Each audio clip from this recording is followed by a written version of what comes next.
नमस्कार, मैं आपके साथ पूजा यादव और आप देख रहे हैं द फैक्ट इंडिया।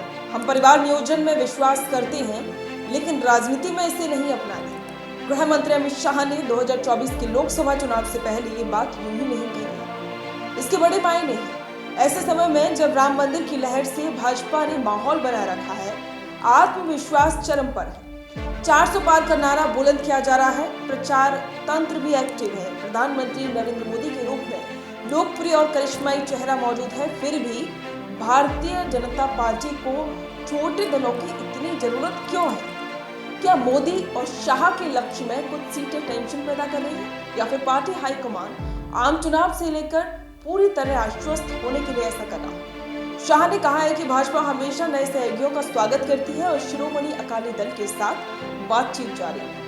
इससे पहले यूपी में जयंत चौधरी के राष्ट्रीय लोक दल और बिहार में नीतीश कुमार को अपने खेमे में किया जा चुका है। कर्नाटक में जेडीएस भी इस बार इधर ही है। टीडीपी और वाईएसआर कांग्रेस से भी लगभग बात कर चुकी है। तभी शाह ने कुछ समय इंतजार करने की बात कही है। पार्टी दावा कर रही है कि चुनावों में 543 में से 400 से ज्यादा सीटें जीतेगी। पीएम खुद संसद में तीसरे कार्यकाल की बात कह चुके हैं।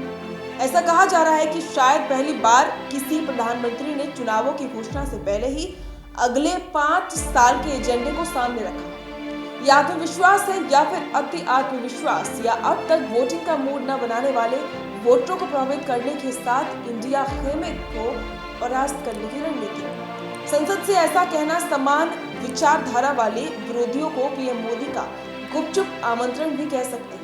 अब सवाल उठता है कि 400 पार का आंकड़ा क्या संभव है? अगर हाँ, तो कैसे?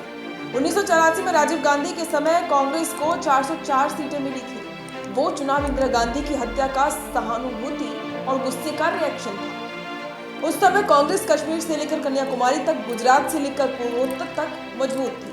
हालांकि भाजपा लोकसभा की 543 में से करीब 150 सीटें आज तक नहीं जीत पाई। अब अगला सवाल ये है कि अगर कोई पार्टी 543 में से 390 में ही मौजूद है, तो वह अपने दम पर 370 के आंकड़े तक कैसे पहुंच सकती है? चलिए इसको समझते हैं। आप जानते हैं कि 2014 में 31% वोट के साथ 282 सीटें बीजेपी को मिली थी।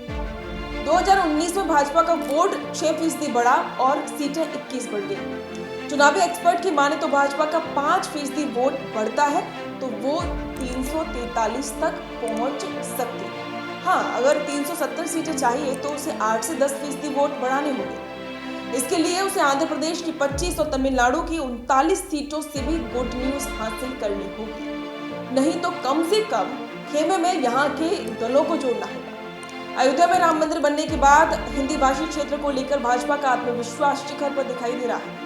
हरियाणा, राजस्थान, गुजरात, दिल्ली, हिमाचल, उत्तराखंड, यूपी, छत्तीसगढ़ और मध्य प्रदेश जैसे राज्यों में अगर उसका प्रदर्शन पहले जैसा रहता है तो वो 303 सीटों तक आसानी से पहुंच जाएगी। यूपी और तेलंगाना बढ़त ले तो 325 तक आंकड़ा पहुंच सकता है। अब 370 सीटें चाहिए तो उसे बंगाल और उड़ीसा में सीटें बढ़ानी होगी। महाराष्ट्र और बिहार में पिछला प्रदर्शन दोहराना होगा। नीतीश कुमार के आने से बिहार में स्थिति मजबूत हुई है। पिछली बार 77 सीटें ऐसी थी जिन्हें भाजपा 1 लाख या उससे कम वोटों के अंतर से जीती। इन 77 सीटों पर विपक्ष संयुक्त उम्मीदवार उतारता है तो भाजपा की मुश्किल बढ़ सकती है। चुनाव एक्सपर्ट का ये मानना है कि अगर विपक्ष एकजुट रहता है तो उसके वोट प्रतिशत में 5% का इजाफा होता है, तभी भाजपा 303 से 5 से 60 सीटें कम पर सिमट सकती है। इससे साफ है कि भाजपा की रणनीति अपना कुनबा बढ़ाने के बजाय विपक्षी कुनबे में फूट कराने की होगी। विपक्षी खेमे में खलबली बचेगी तो वोटर की नजर में विपक्ष कमजोर दिखेगा। हाल ही में आपने देखा होगा कि नेहरू से लेकर राहुल गांधी तक भाजपा के निशाने पर है।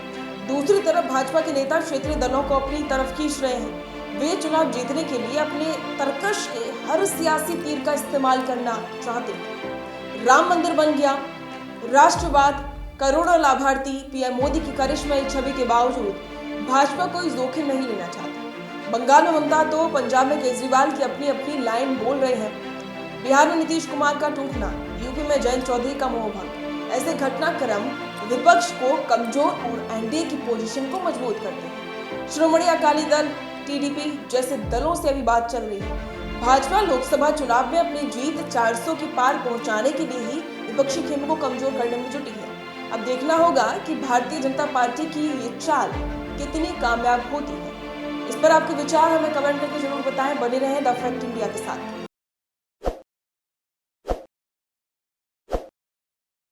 ताज़ा खबरों के लिए विजिट करें द फैक्ट इंडिया की वेबसाइट और डाउनलोड करें द फैक्ट इंडिया ऐप।